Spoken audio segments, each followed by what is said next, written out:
Welcome to Into the Fringe. Webster's dictionary defines fringe as the border or outer edge of an area or group. Places like the southern edge of a city or country. Every day in America, our brothers and sisters enter into the fringe to defend the nation's borders. Into the Fringe is a podcast dedicated to sharing their stories. Join me, Vincent Vargas, as we celebrate the dedication and bravery of those serving the United States Border Patrol. Welcome to Into the Fringe. This is episode 1 with Chief of the Border Patrol, Jason Owens. How you doing, sir? Doing good. How are you? I think it was only fitting to have you as the first episode. This is amazing. Yeah, the team's done a lot of work to put this together, and really excited to see how this goes. And hopefully, you know, the goal of this podcast is to create something that the Border Patrol themselves can listen to and be proud of, as well as maybe get answers that they're looking for, and maybe some resources as well. Yeah, I thought this was important for a couple. You and I have talked about this, right? So if it's going to help preserve our legacy, tell the story of the men and women and what they're doing out there, if it's going to educate the public as to who these men and women are and the job that they do, and if it's going to be a morale boost, because not everybody, if you're sitting on the line in San Diego, you don't necessarily know what the agent up in Havre's doing, or in Miami, or in rainy Puerto Rico, or in South Texas. And I have a benefit of being able to see every day what people are doing across the nation. It's easy for me to be proud of who we are and what we're doing. I want to make sure that all of our brothers and sisters out there have that same opportunity, and I think that's what you guys are going to bring to the table. Absolutely. And, you know, I think the other important note to that is that agents know that they're not alone. And hearing some of the stories that are going through, like, oh man, I've experienced the same thing when it comes to resiliency, when it comes to hardships, when it comes to stories of on the line. And so hopefully we're able to interview others with experiences that would relate to everyone across the nation. Well, we talk about being a family. Right. So we talk about a green family. It's not just a place that we clock into work. It's not just a job. It's not just some corporate headquarters. We're a part of something special, something bigger than ourselves. And there's not that many people out there that can relate to who we are and what we do, but for the other men and women that have done this job or do this job, and the families that are in orbit around us. So making that connection and getting everybody to see that they are a part of this massive mission, this very special group of people, there's honor in that, and it's something to be proud of. You've been the chief of the Border Patrol for now a year. How's that year been for you so far? And you know, I'm just really curious. This is not an easy position. You see the scrutiny from the public. You see the organization get pulled politically. All these different things are going on, as well as now you have to address everything that happens with agents below you. And so how's that last year been? A roller coaster, I guess is the best way to describe it. It's absolutely the biggest honor I've ever been given. And the chance to represent this family that I love, this group of people that means so much to me. There's no greater honor any of us can be given. At the same time, you can imagine the weight of the responsibility pushing down your shoulders, because you don't want to let anybody down. You want to do right by each and every person that you consider to be a part of that family. The toughest challenge is getting the American people, the people that we serve, to understand who we are and what we do. The unfiltered truth without having any spin or agendas attached to it. We see that on the news a lot. Everybody's got a reason for why they're telling a story. The Border Patrol, this is our story. It's our narrative. It belongs to us. My mission in life, and I say this at musters all the time, my job is to be their biggest fan. Well, I'm serving the men and women of the Border Patrol in this position. And if I can get the American people to see them through my eyes, they will absolutely love and support each and every one of them in the job that they're doing. I see, you see, the rescues that take place every day. Yeah. You see we both do the arrests, the hardened criminals, the people that are taken off the street, the seizures of dangerous narcotics. These are things that happen every single day in the Border Patrol, and I think the American people need to know that and see it for what it is. What have been some of the key challenges you've encountered this year? Being out there and being able to talk to everybody. I feel like I owe that to each and every person that's in this uniform. I want to be out there and actually interact with them and see what they do and understand the challenges. And with 20 sectors plus the academy, plus the special operations group, plus the headquarters component, plus all the other places that you get pulled.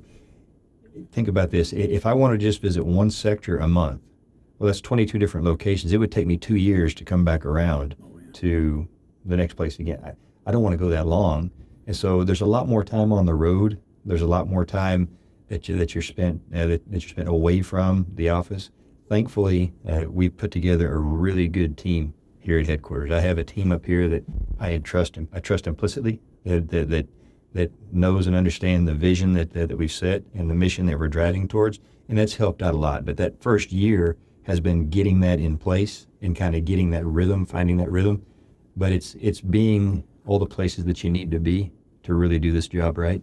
That's been probably the most challenging part. You travel a lot. I traveled with you for a while, and I was pretty shocked on how much you traveled, as well as it's impressive to see how well you engage with everyone, and something that I think every chief should be like, right? And I think it's a good leadership position you take, is like just being there with the men and women, and boots on the ground with them. I think that's just one of the greatest things about you so far that I've seen. Is like I really love your presence with the boots on ground individuals, Border Patrol agents that are doing their job. I appreciate it, and that's why I think you agree, it always needs to be one of us in this position. Yeah. This is not a political appointee position. This is not one that's that really is involved in politics. This is somebody like me, like you.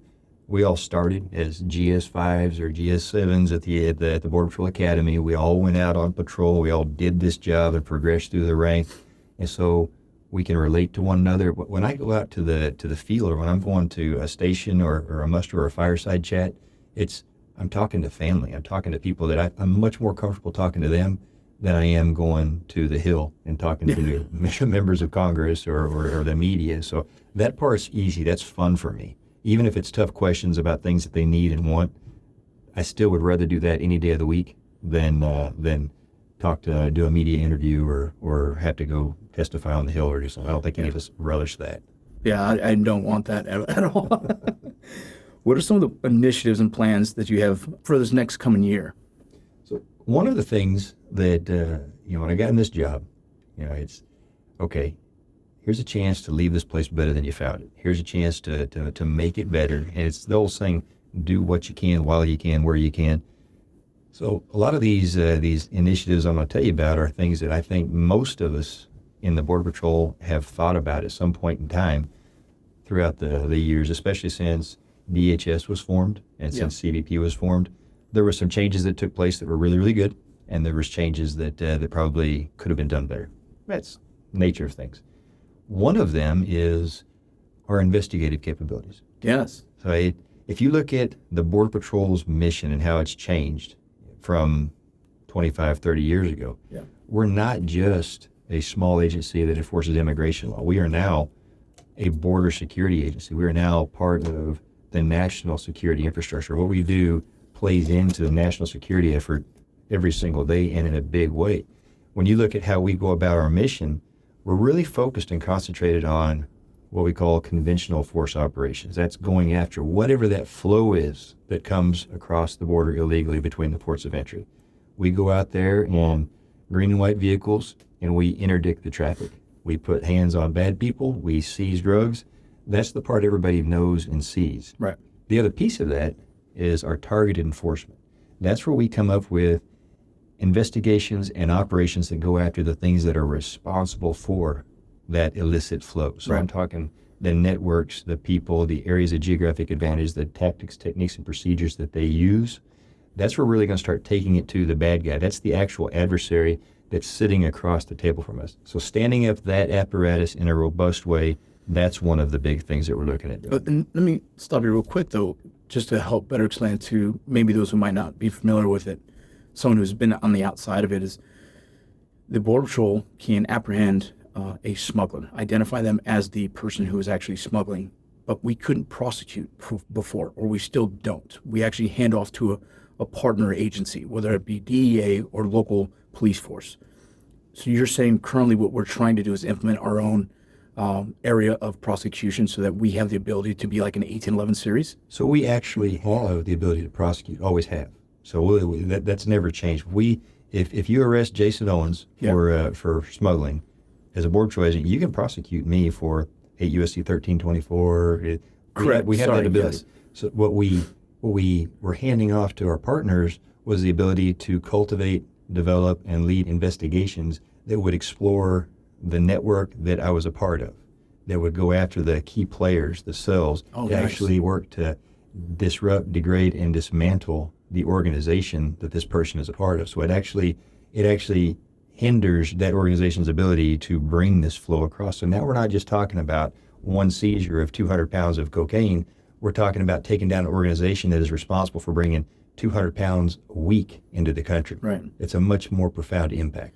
If I'm correct, we had the ability before as Border Patrol, but after 9/11, the change, there was a split, and now HSI handles more of the investigative side that we used to also do. Is that correct? HSI started off with ICE as their investigators, and that was a conglomeration of people from Border Patrol's anti-smuggling unit, Customs criminal investigators, INS criminal investigators. They took all the criminal investigators and put them into this one organization, and they do outstanding things. They do really, really good things. We want to complement that. Yeah. We want to do things that are down there closer to the ground that impact the mission today. And HSI, FBI, DEA, they're going after the big targets, the longer term, and while they're doing that, we can do these cases down here to disrupt and degrade the capabilities of our adversaries. And if they turn into something bigger, more profound, that's where we have those partnerships that we can hand it off. So that's one of the initiatives that you have coming up. Is there any others? The other is we have to look at our history, 100 years. Yeah. We started as an immigration agency. That's still a part of what we do. And what we've seen here of late, the past several years, is illegal immigration or irregular migration coming between the ports of entry. That has and probably always will exist in some form or fashion as long as we have borders and established POEs. And so acknowledging that and acknowledging the impact that that has had on our border security mission the past several years, I think we need to do something about that.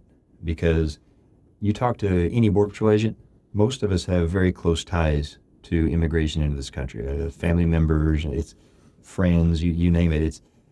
Immigration is a necessity. It has to exist for our country. We thrive on it. That's how we were formed. It's just that it needs to be done the right way.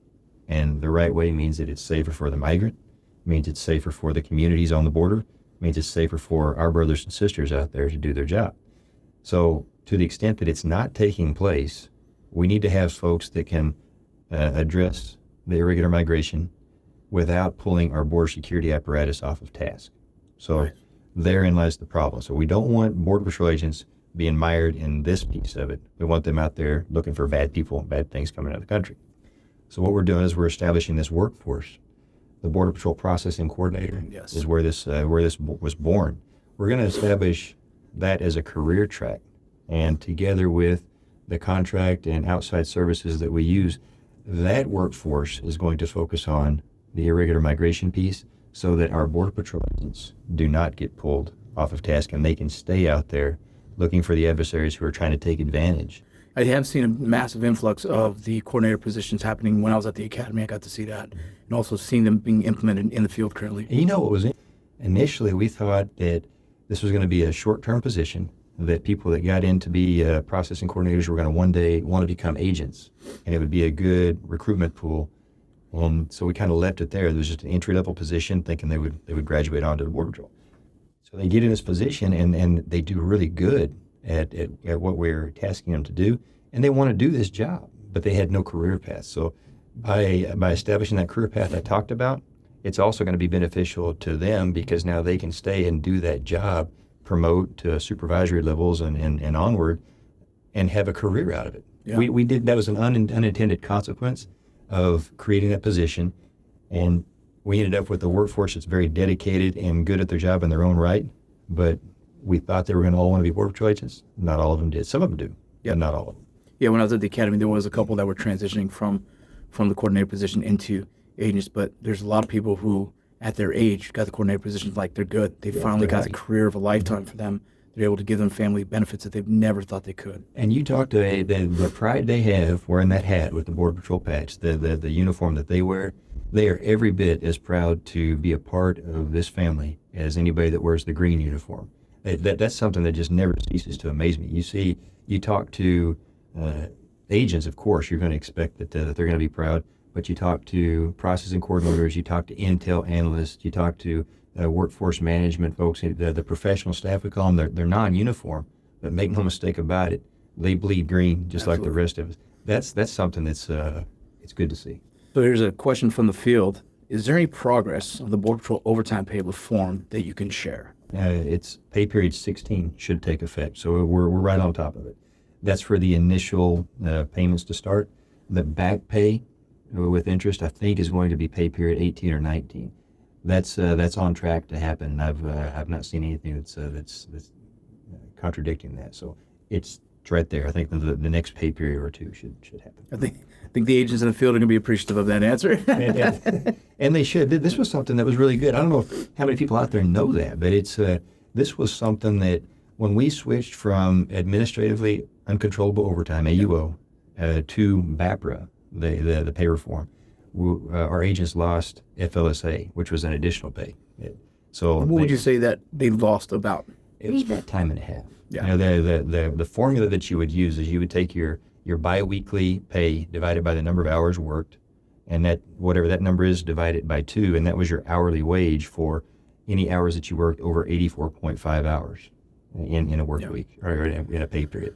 So that, depending on what your pay grade was, is how much you got, but they lost that. So that was a good hit to their pay. Well, after years of work, and the union worked at it, we worked at it, and finally got it across the finish line to where they're actually getting that pay back again. That's been years in the making, and it's something that I think our men and women out there definitely, it's long overdue. They deserve it. So I understand that, okay, when's it going to happen? We're right there on the edge of it.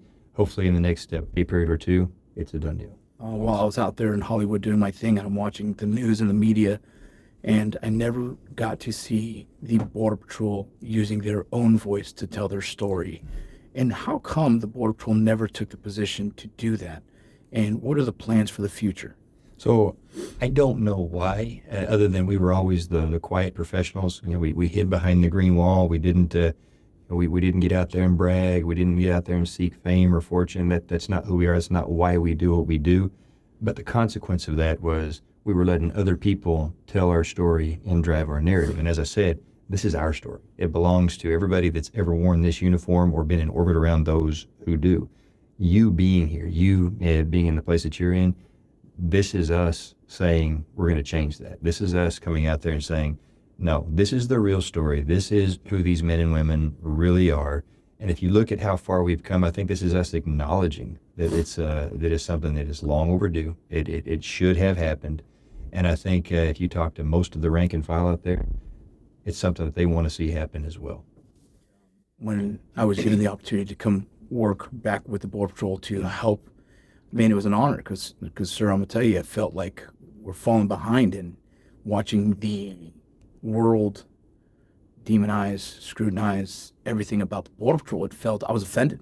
My brothers and sisters are being talked down to, and people were just confused. They really don't know the mission. And so being able to be a part of this, of your plan to use our own voice has been an honor, because I think it's time that we do that. And once we do that proficiently enough, I think we'll have a nation that is very proud, just as much as the military personnel are. You know, I think this is a position to be proud of. I think so, and I think the men and women that have worn this uniform or been a part of this organization, they deserve to feel that pride that you're talking about. Yeah. They deserve to feel that pride because of what they've sacrificed, what they've done. Look at the families. You know, how many times have we all uprooted and moved away from everything that we've known, our support network, and just made it work, you know, and doing a job that's difficult in its own right. And I don't care what they say, it's dangerous. You can't tell me that working in some of the most austere conditions on the planet, being outnumbered all the time, back up, not always knowing where you are, and your true adversary are these criminals, these cartels that we talked about. That is dangerous. So you're stepping up to do this job, uprooting your family, moving to a different location, that kind of commitment and sacrifice demands respect from those that they serve. So that you being here and helping make this happen, I think is an important piece to that, and I think it's going to accomplish that over time. Like I said, it's long overdue, and I'm sure others that have worn this uniform probably felt the exact same way you did, looking at it, from the outside. Yes, sir. Because you've been on the inside and you know what these men and women are going through each and every day. I don't think that everybody who skews the narrative or has an agenda says these things out of malice. I think some of them do, but I think some of them is just that we haven't provided enough understanding of the situation and the job that they're being asked. Yeah, I agree. I think it genuinely is some of their belief that the Border Patrol is a type of way or leans a certain way politically, and that's just completely false. But yeah, I don't think it's in malice. I think sometimes they just aren't educated enough on us, and it's our job to educate them. Yep, 100%. It is your initiative to start doing more public-facing social media content, podcasting. Can you tell us more about the goals for Edge of a Nation, the podcasting, and kind of... I'm glad you brought that up. So I had an epiphany, and I'm sure as a parent, we all have these moments of clarity. I walk in a room, and my oldest son, Blake, he's in the Navy now. He's doing his own thing really well. But he's in his room. He's got this 40-inch flat screen TV on his wall. It's turned off. And he's got his phone sitting in the dark, and he's watching YouTube videos and news and everything. And I'm like, so back whenever we were kids, we were watching TV, and we were getting our news from the news and what have you. That's not the case so much anymore. Now people get their news and their information from their phones, and we have to stay and keep on pace with the platforms that are being used. So I think we've done a good job at getting out there and getting on the known social media platforms. Now we just need to expand it and grow that footprint. So one of the things that we looked at doing, and again, you coming on board with this Edge of a Nation kind of a docuseries that follows Border Patrol agents, whether they're at the academy, whether they're out in the field, a day in the life, so to speak, to actually show what it's like on the border, what it's like for these men and women that are serving, what it's like to become a Border Patrol agent, what it's like to be family members. This is actually going to give that unfiltered, real view of that. And I think it's just having it out there for everybody that's interested to see, making it available. That's the greatest step we can take, because right now that hasn't always been the case. There's people that want to know, but the information isn't readily available, or if it is, it's filtered by somebody else. Yeah, I think producing that internally keeps the intention of the voice and the truth that people deserve to see. So you just finished a couple of episodes of that Edge of the Nation. I mean, you're back in the family. You're back in the green. How does it feel? I'm like, every day I go home and I tell my wife, like, I think I should go back to being an agent. She's like, no. But, it feels like I'm back. It feels I'm doing the job with the guys. Most of them know who I am. I know how to do the job still, but I'm just doing it in a different capacity with a camera and my producing team here, and we're out there in the field working. So it's challenging for someone like me who's always been boots on the ground doing the job, kicking the doors, action. But it's an honor to take the position of now documenting it for them, for the goal of giving a better understanding of the career field. So it feels good. Like I said, it's not easy for me to sit back and watch, because I'm like, give me a quad, cut sign, give me a flashlight. But it's great to be out again. I think I get a little bit of that adrenaline that I always look for, always need. And I also get to do the piece of the entertainment side of using, entertainment as a form of information and being able to tell the story. You're one of the ones that's it's a good example of, we've got some amazing people that have worn this uniform or been a part of this organization. It never ceases to amaze me, some of the things that our folks are able to do. You're an artist. I mean, you've actually gone out there and lived in Hollywood and been a part of TV series and movies, produced your own movies, and like, Nobody thinks about that when they think of a Border Patrol agent. We've got people that played for the NFL. We've got people that have passed the bar that are attorneys. It is people from all walks of life, and they all come together, and we've always just made it work. And there's a sense of pride there because that's the family. There's no one single defining characteristic that makes us who we are. It's everybody coming together with this joint idea. They want to be part of something bigger and better. Absolutely. And this family is what keeps us together. Yeah, and I think it's always interesting to see how someone heard about the job, because it's not a common conversation. It's not a law enforcement officer in their city. It's not military that is highly, marketed. The Border Patrol does its marketing, but it usually is word of mouth from someone they know, a family member, a cousin, a podcast. Mm-hmm. We were lucky enough to go meet Jarrett, who was one of the agents who was injured in Yuma, and he's like, hey. I was walking away, he goes, hey, you can't walk away, get over here. And I was like, oh. He goes, I know who you are. And I was like shocked for a second. I said, that's awesome, man. It's a pleasure to be here, man. I'm honored to be able to be here while, the chief pins your Purple Cross Award, which is being injured on duty. And I said, so what made you join the Border Patrol? He said, you. I was like in cloud nine.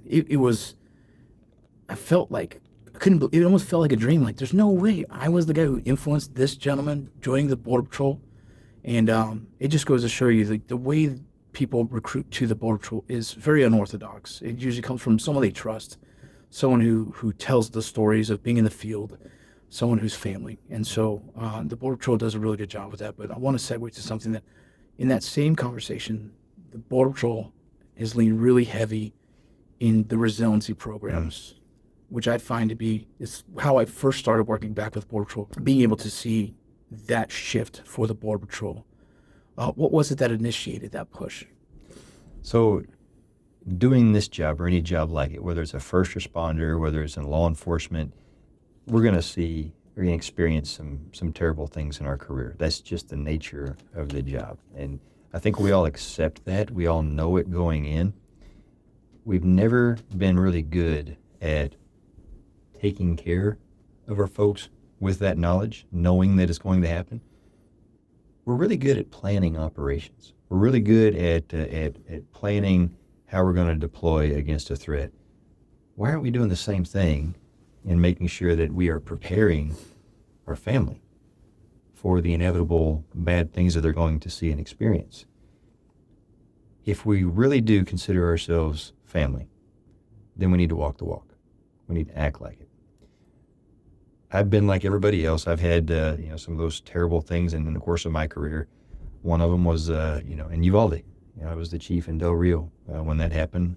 Was there that day, and one of the things that they don't teach you whenever you step up and take on a leadership role is that feeling that you have whenever you see one of your brothers and sisters in pain.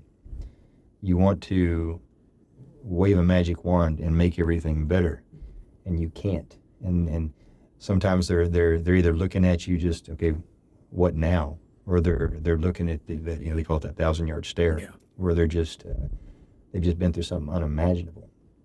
And it really struck me standing out there that day under the tree in front of Robb Elementary when I had everybody that had just been there, staring at me, with their uniforms completely soiled and messed up.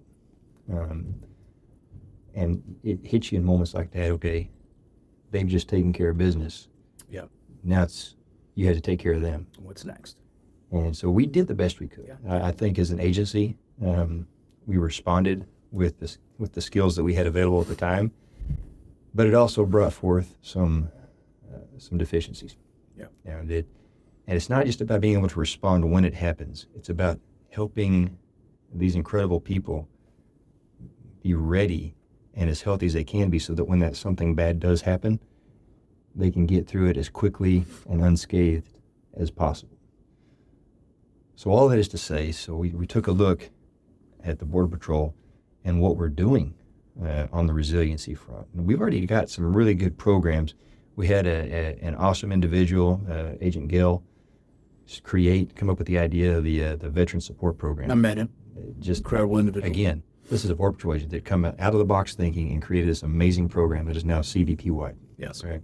We've got the chaplaincy program. We've got the peer support program. We've got our honor guard that, if you've ever been to a funeral or celebrating something that somebody has done, it's truly an incredible thing. You want those folks there, and there's nobody does better at than the Border Patrol. Yeah, I've been to military funerals, and I've been to Border Patrol funerals, and the honor guard is top notch. Second to none. Top Second to none. And so it's taking all these programs and say, okay, what are they doing? What are they covering down on the resiliency front? And are there any gaps that we need to address? And take a holistic view at a person's physical well-being, their emotional well-being, their spiritual well-being, their psychological well-being, their financial well-being, anything and everything that's going to help them be whole and healthy. And we bring these resources to bear, make them aware of it, and make sure they have access to it well ahead of anything bad happening. It's like they say, you don't wait for a crisis to happen to establish communications with partners. You cultivate those communications so that when a crisis happens, you can rely on each other and move on. Same principle. So we're doing that with the Border Patrol by putting these resiliency branches at all the sectors. And what I believe will happen is that's where the great ideas about how to take care of one another are going to come from. They come from me. They come from people like Agent Gill, like yourself, that actually they have a passion and they're a lot smarter than somebody like me.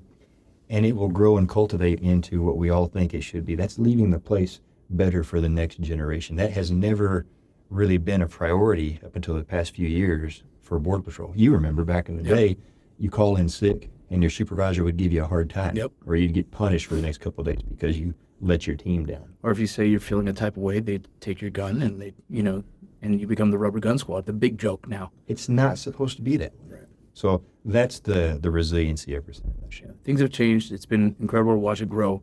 I think it's an important step in making sure the well-being of our agents are in a good place at all times. And so I commend the Border Patrol for taking that step. It's very important. Well, Chief, thank you so much for your time. 30 minutes went by a lot faster than I expected. We've had these conversations offline as well. And, every time I get a chance to sit and talk with you, I'm always honored and always impressed with your passion, your love for the career, but also the men and women below you. So thank you so much for joining us on Into the Fringe. Thank you. It takes courage to navigate the unknown, instincts to detect and prevent threats in real time, and discipline to rise to the occasion every day. It takes the strength to stand up for what is right, the ambition to go beyond the comfort zone. Some aren't up to the challenge, but we are. Do you have what it takes?